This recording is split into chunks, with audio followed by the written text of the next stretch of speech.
In our countercurrent mechanisms, the whole idea behind countercurrent is one goes this way, the other goes that way. That's the whole idea behind countercurrent mechanisms.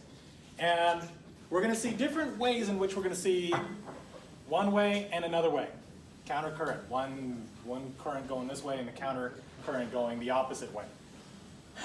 We'll look at countercurrent flow, countercurrent exchange, and countercurrent multiplication. They all start with countercurrent, but yet they all, for the most part, talk about a different principle. The first one, countercurrent flow, we already talked about.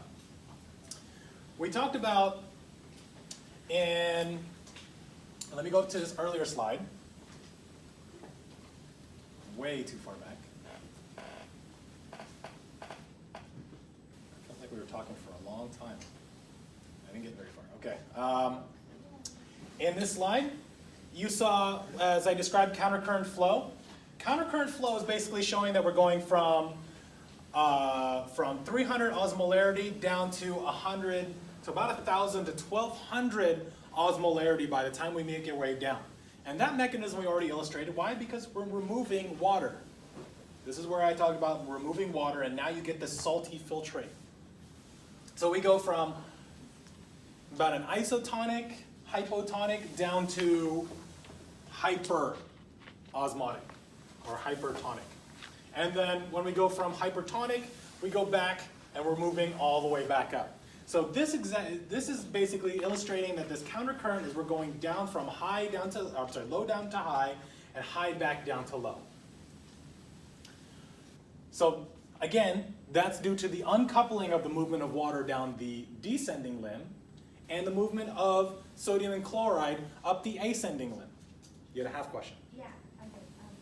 You went from isotonic to hypertonic, and then from hypertonic to isotonic? Yeah, that's basically it. So what does that mean for the medulla? Medulla splits this loop somewhere along down the line. That means if you were to look at the cortical regions of the kidney, it's not as salty as if you were to get down to the medullary area of the kidney.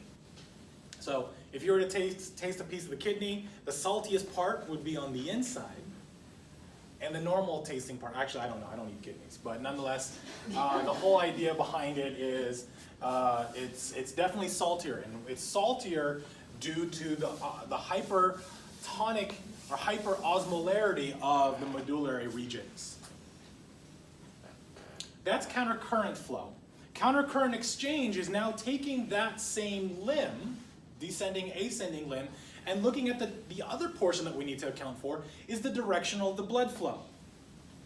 And you can see that on the middle of the slide over, countercurrent exchange. Filtrate moves down the descending limb and back up the ascending limb. Countercurrent exchange shows that the vasa recta actually flow the opposite way. So the capillaries that wrap around the ascending tubule are the descending portions of the vasa recta. So in essence, filtrate movement, blood movement. What's the advantage of that? So in this case, where I have... That's why you drew the capillaries that way? Yes, exactly. That's why I drew it kind of off. How far back? Somewhere far back, right over here. I kind of drew it the opposite way. That's countercurrent exchange. So thank you for pointing that out. That is exactly what I wanted to get at, is that here we have sort of isotonic or hypotonic filtrate. I'm also going to have the same token, also kind of a non-salty hypoosmotic blood. And that's still going to allow the salts that move, that we're able to transport across the ascending limb, to get absorbed by the blood. So as the blood comes down, it's going to get saltier and saltier as it's picking up the salts from the ascending limb. So now if I were to come up here and kind of taste that blood would be salty. And that saltiness of the blood, again, think of that U-tube that I drew earlier. Now I got a bunch of solutes on one side. I've got all my solutes of salt in that blood. That's going to drive the water that's moving out, that's being transported out of down the descending limb to move it into that salty blood. So this whole mechanism allows that blood to quickly pick it up from the interstitium. We've got a salty medullary interstitium, and that comes in and picks up the excess salts. All right? And it picks up the salt down in the descending and picks up water in the ascending portions of the vasa recta. That's countercurrent exchange. The other portion is countercurrent multiplication. And the whole idea behind countercurrent multiplication is just looking at the saltiness of the medullary.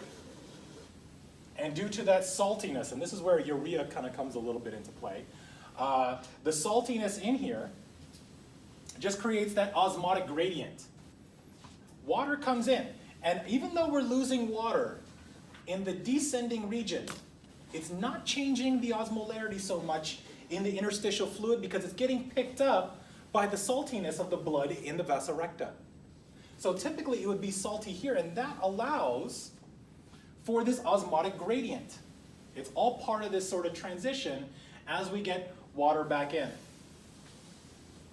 reabsorbed back into the vasa recta. So basically on the bottom, it doesn't matter how much water you keep putting because it's saturated? One more time. It doesn't matter how much? Well, we're still Water. reabsorbing water, Yeah. right? That's getting picked up by the vasa recta, but all in all, it's getting saltier here. Why is it salty? Because we're getting rid. Think of like right at this point, right? We're coming down here, we get this really salty filtrate, and that's because we lost water. Water gets reabsorbed, but all the salts that we're leaving right here, think of where the biggest amount of salt is going to get dumped out. All right in the saltiest part right here. So it's going to get salty, salty, salty, less salty, less salty, less salty, less salty. And that's exactly what we're seeing with this osmotic gradient. The osmotic gradient, again, is due to the amount of solutes in that area. So what's going to happen is that when we set up that saltiness right here, this is going to play a role in everything from the distal convoluted tubule down to the collecting duct. As we start getting fluid that moves its way down, as long as I have channels for water, water is going to want to move into a salty area. But the big thing that I did point out is that we have to have channels that are opened. And what do you think are going to open those channels? You might not be able to answer it yet, but you'll definitely be able to answer it later. The key idea are your hormones, of which we'll talk about, ADH and aldosterone. All right. This is countercurrent multiplication, same thing that I talked about earlier. This leads itself into the whole idea behind the formation of urine. So as I mentioned earlier, by the time we get up to the distal convoluted tubule, which we'll pick up next, we'll continue along with reabsorption. Now, reabsorption in the distal convoluted tubule, we're still going to look at the same things. Sodium, we'll look at potassium, we'll look at chloride. And I know we're going to be looking at more and more of these symporters and antiporters. I won't get into too much detail about it, but the main idea behind these, this is still our way of collecting sodium chloride. And we're going to start to see the effective hormones that will allow additional transport of other ions, namely our parathyroid hormone, and we'll see ADH come in as well as aldosterone. The two types of specialized cells that we have in the collecting duct, again, collecting duct would be after the distal convoluted tubule, is our principal cells and inner discs.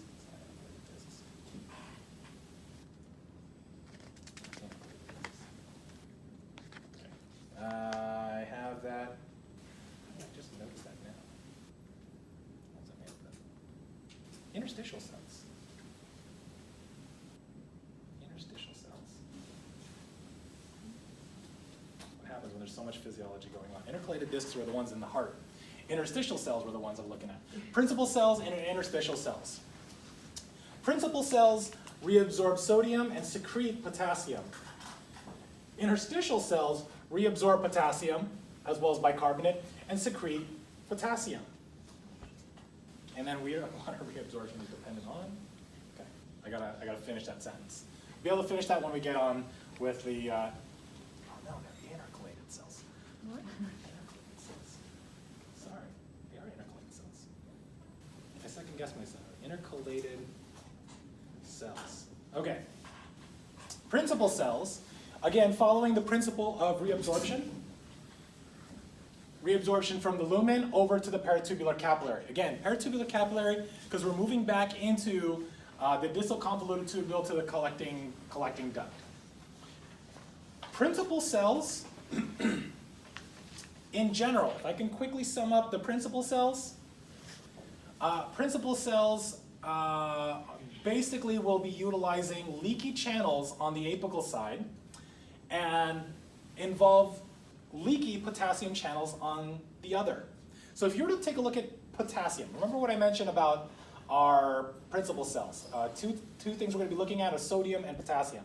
Sodium, that same mechanism doesn't change. Sodium in through leaky, sodium gets pumped out, moves down its concentration gradient. There's no change in that. That's not new news to you.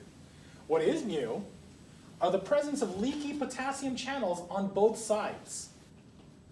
Why is that? So potassium that's pumped in can either move back out into the interstitial fluid or move back into the lumen to be secreted. So the principal cells are the main source of potassium regulation. It all depends on whether you need to hold on to excess potassium, in which case you're going to be reabsorbing it. So in the case here, on the basal lateral side, you'll see these leaky potassium channels that allow potassium to leak right back out. These are the same leaky potassium channels that you would see in the heart cells.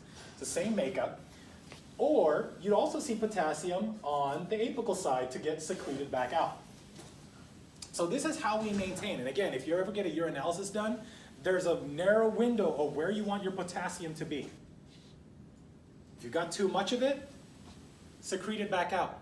If you don't have enough potassium, you're going to reabsorb it back in. Now, the other thing about principal cells is that they're also stimulated by not only our ADH cells, our antidiuretic hormone, which we'll take a look at later, but they're also stimulated by aldosterone. Now, ADH governs the movement of water. Again, antidiuretic hormone governs the movement of water. Aldosterone regulates the movement of sodium and potassium. Remember what we mentioned about when we talked about renin, angiotensin, aldosterone. We looked at three main things that were high on the outside. We had sodium, we had chloride, and we had high intracellular potassium. When we regulate with aldosterone in that system, the RAS system, we want to be able to conserve sodium, we want to conserve chloride, but also we want to decrease the amount of potassium. And also, through that virtue, because we're reabsorbing sodium and chloride, we're also going to see the movement of water as well. So with that principle, you'll see our principal cells that will govern that due to aldosterone. These cells have receptors for aldosterone that will, again, receptors that are present on the basilar side, that will respond to our hormones to help adjust either potassium and then water, which you'll see later. Our intercalated cells, again, looking at intercalated cells, reabsorption of potassium and bicarbonate and secretion of hydrogen ions. So these, if principal cells were more governed towards potassium regulation, intercalated cells govern acid-base regulation. Why? Because they move, they secrete hydrogen, and they also reabsorb bicarbonate. Bicarbonate, again, important for buffering. So take a look at what's happening with our intercalated cells. Again, we're wanting to secrete hydrogen ions and reabsorb bicarbonate. This whole system right here, again, I'm not going to go into that same amount of detail that I did earlier, but it's the same mechanism. In this case, you get CO2 and water. They come together to form carbonic acid. Hydrogen ion gets secreted out. Bicarb gets sent back into the peritubular capillary. So in this process, what we're able to do is to consistently pump hydrogen ions out. We're utilizing this pump to secrete hydrogen ions. It's using ATP, and this way we can now pump hydrogen ions against its concentration gradient. Remember, we can have a lot of acid present, and throughout that process, as you learn, we're pumping out hydrogen ions that are in excess into the lumen. So we're starting to get some acidity in there, and that acidity gets continually pumped out as we pump out hydrogen ions against its gradient in order to conserve bicarbonate. So what happens with that hydrogen ion? That hydrogen ion can then merge with ammonia to create ammonium.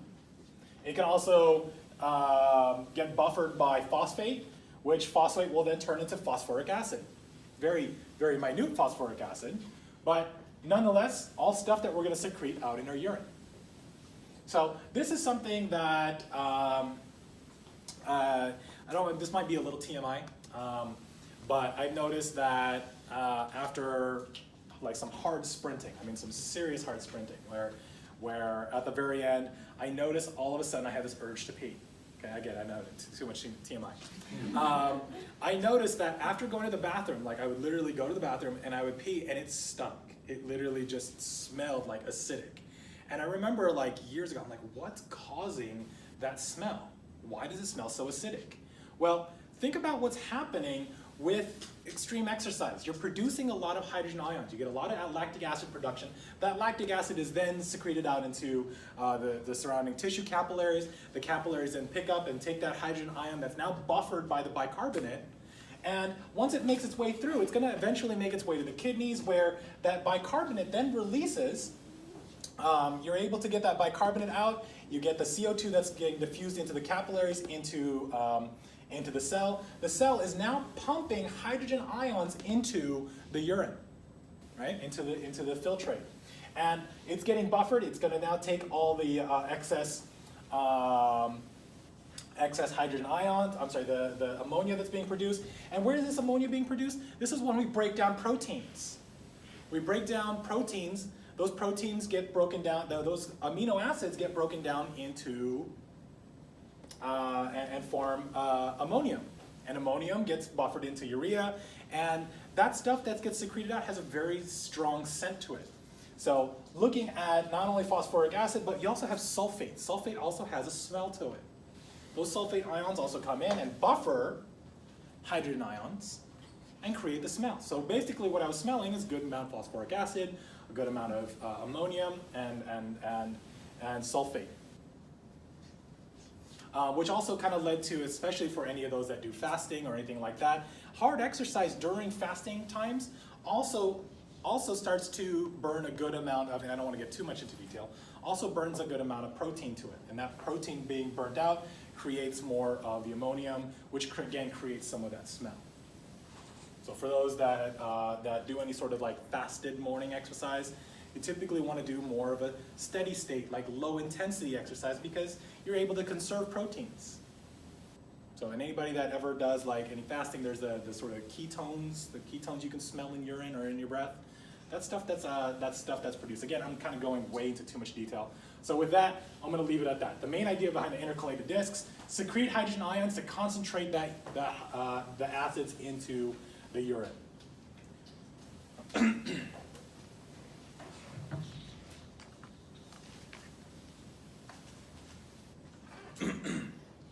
Okay. Diluted urine. So how do we produce dilute urine? So think about a case in which you would create a bunch of dilute urine. How do you get really watery pee? Drink a lot of water, right? Drink a lot of water, and in that process, what we're doing is we're not able to reabsorb as much water. So in this case, remember what is involved if in the case of excess water. We've talked about reabsorption that takes place in the proximal convoluted tubule. Now 80% of water is reabsorbed by the time we get down to the bottom of the loop of Henle. We're going to come back up where we have the distal convoluted tubule. Right at this point is where we start the distal convoluted tubule, and you'll notice the osmolarity about 100, and then the osmolarity going back down to 90, down to 80, down to 70, down to 65. Now, why is the osmolarity not changing as much? In fact, it's going down a little bit. Why? And let me rephrase that. Why are we not reabsorbing water in this blue area? We know this brown area right here was impermeable to water, and that's just due to the ascending limb of the loop of Henle. But by the time we get down to the blue area, you notice that we're not reabsorbing water. That should make sense because you just drank a bunch of water. Why would I need to reabsorb it? The distal convoluted tubule leads back into the glomerulus, and we'll say, well, no, it looks like I've got enough salt in there. And in fact, by the time I get down to the collecting tubule, I might not want to get rid of any, probably won't want to reabsorb as much water. So in other words, the area in the blue is impermeable to water because we don't activate any of the water channels in the collecting duct. What would activate those water channels? ADH, antidiuretic hormone. And in what cases would you see antidiuretic hormone being secreted? When you're dehydrated. When you don't take enough water in, you have blood loss, right? I want to activate the water channels, our aquaporins. I want to activate them to reabsorb more water, hence an antidiuretic hormone. Hence, if you were to be dehydrated, you would want to reabsorb as much water as possible. So let's take a look at what's happening in the concentrated urine. Concentrated urine, we're going to go back up to about 100 to 200 osmolarity back at the distal convoluted tubule. And by the time we make it down to the collecting duct, ADH comes in, and here you'll see where antidiuretic hormone comes in, and I'm just kind of fast forwarding later.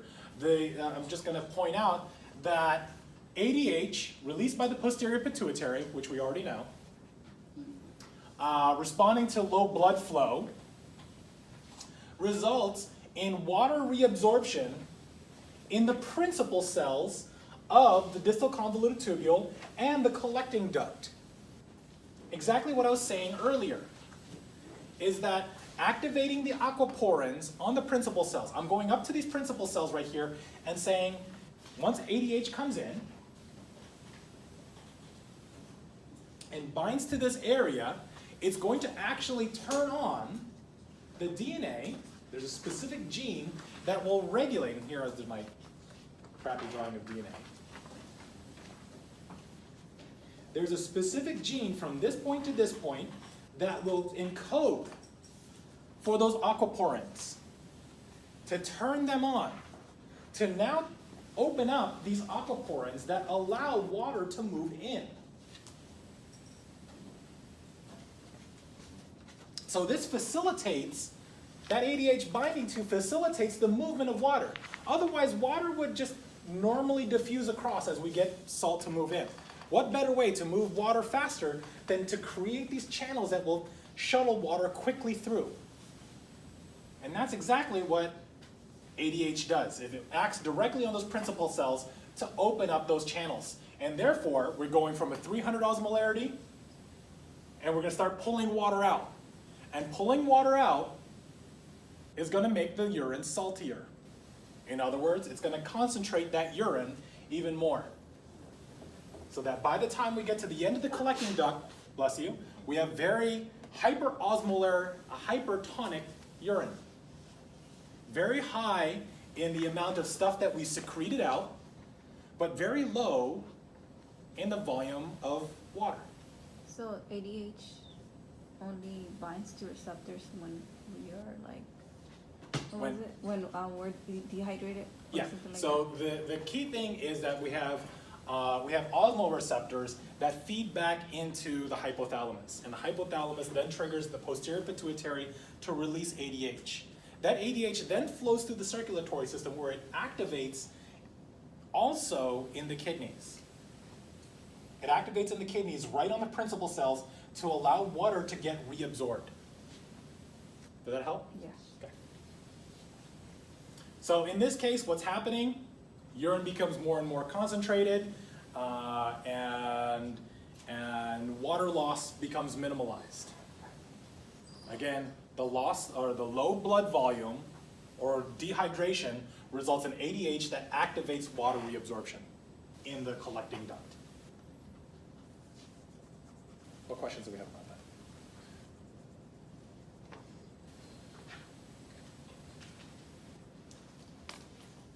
As opposed to in dilute urine, if I've got a lot of water, the osmoreceptors aren't firing as much. Therefore, no ADH. No ADH turns off all the aquaporins. Therefore, dilute urine getting released.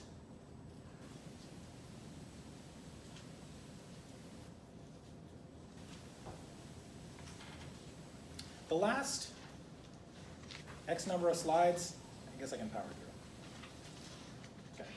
The principle behind this, and there's a lot of text here, tubular reabsorption is basically saying if you've got too much stuff and the nephron can't absorb it, well, it's gonna get peed out. That's basically all it's saying.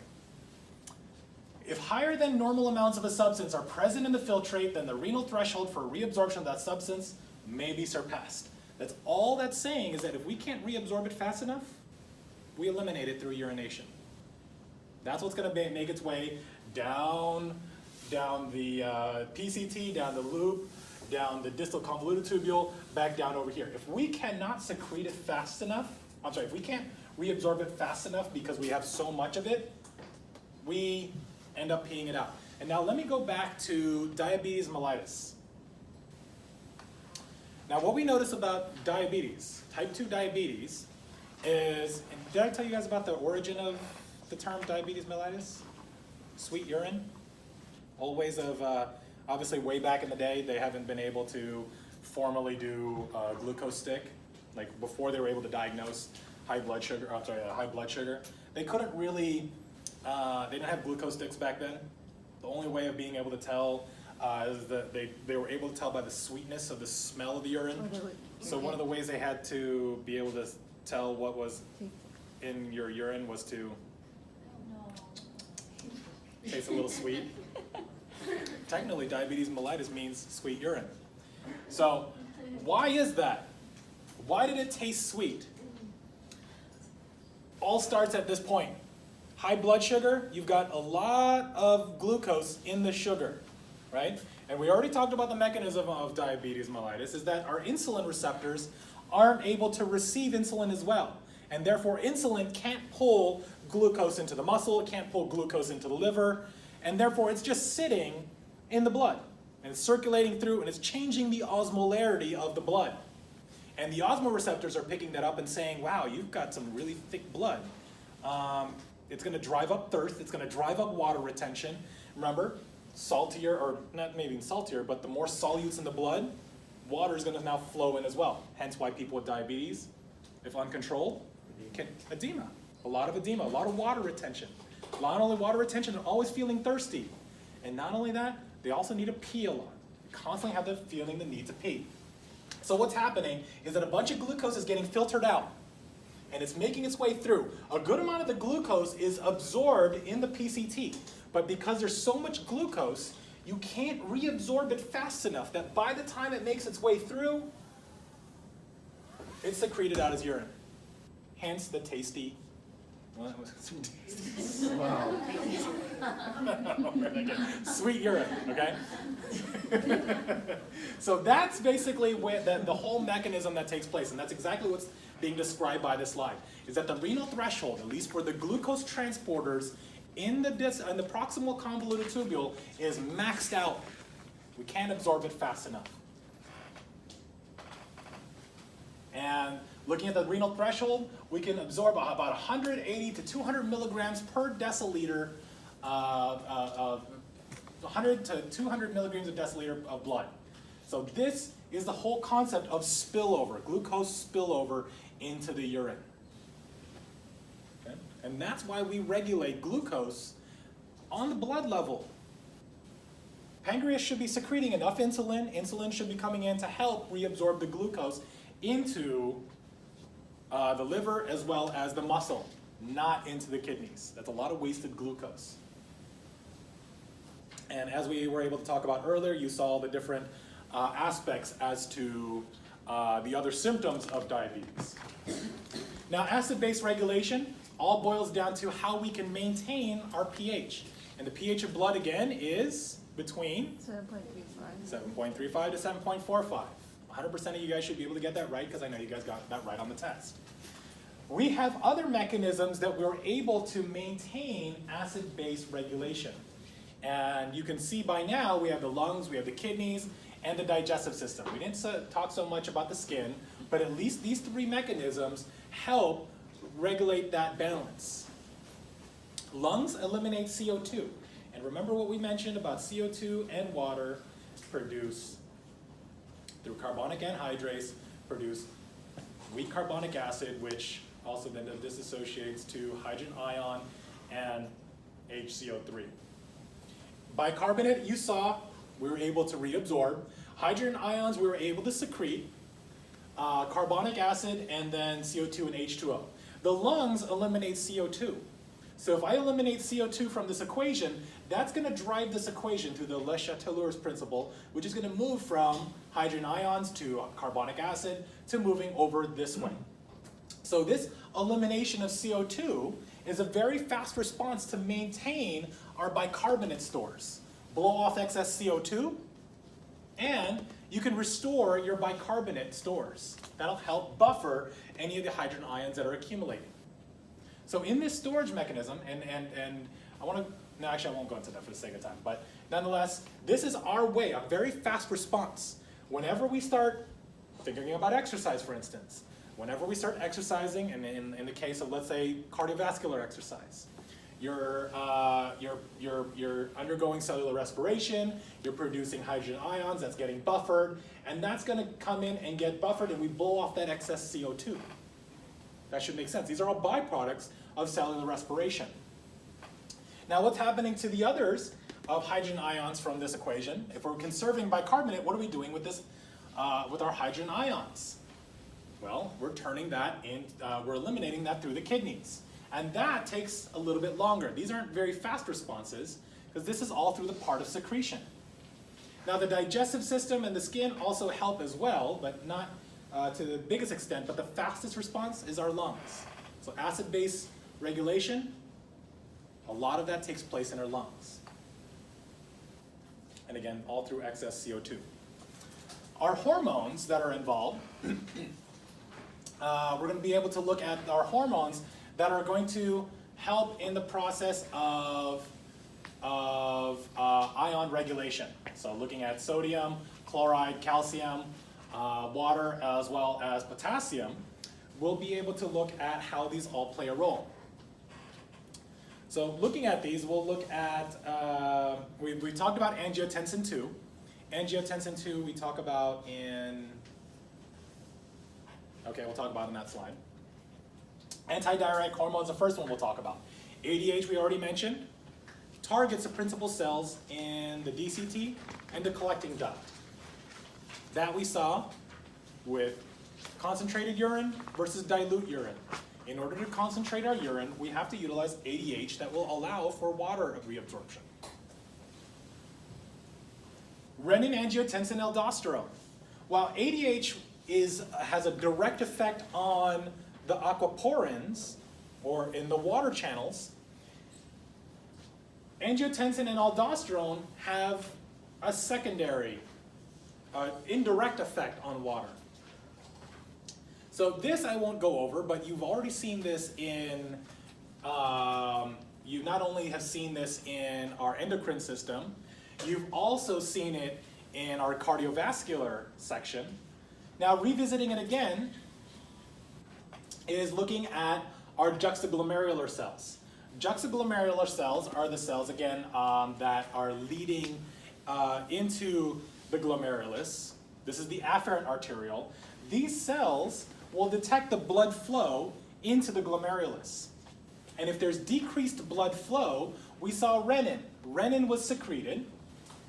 And that renin comes in and finds angiotensinogen that's floating around the blood that's been released by the liver. Again, one of the non-digestive proteins that I quizzed you guys on. Angiotensinogen comes in, it's cleaved by renin, and now you have angiotensin 1 that's converted to angiotensin 2 by way of our ACE enzyme in the lungs. ACE, being our angiotensin converting enzyme, converts it into angiotensin 2. Angiotensin 2 then comes back and vasoconstricts our arterioles. Okay. Where does it do that? Angiotensin 2 comes in and vasoconstricts our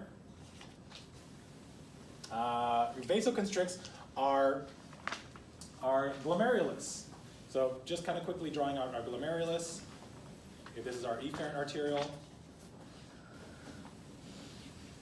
Due to the smooth muscles, afferent arteriole. This is afferent, this is efferent. The smooth muscles that wrap around are stretch receptors. And they come in, and if they don't detect enough blood pressure or blood flow into the glomerulus, that decreased stretching comes in and results in the production of angiotensin 2, which then causes vasoconstriction. And that vasoconstriction then increases the pressure to allow for normal filtration to take place. Okay. Where else does angiotensin 2 come in? Increases blood volume by increasing reabsorption of water and electrolytes in the PCT. So that's where it comes in and plays a role over here to increase water reabsorption. And also stimulates the adrenal cortex to release aldosterone. So adrenal cortex comes in, angiotensin comes into the adrenal cortex, and that's where we get aldosterone. And where does aldosterone come in? This is aldosterone that comes in and affects the principal cells. ADH affects the same principal cells, but results in the production of water channels. Aldosterone stimulates the principal cells to reabsorb more sodium and chloride and secrete more potassium, just like I described earlier on this slide over. We want to be able to reabsorb sodium and potassium and secrete potassium, sodium and chloride, and secrete potassium.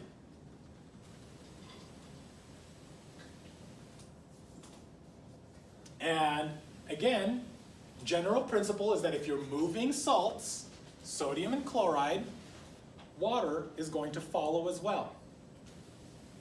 So water will then move and get reabsorbed as well because you're moving salts into, you're reabsorbing, water will move through.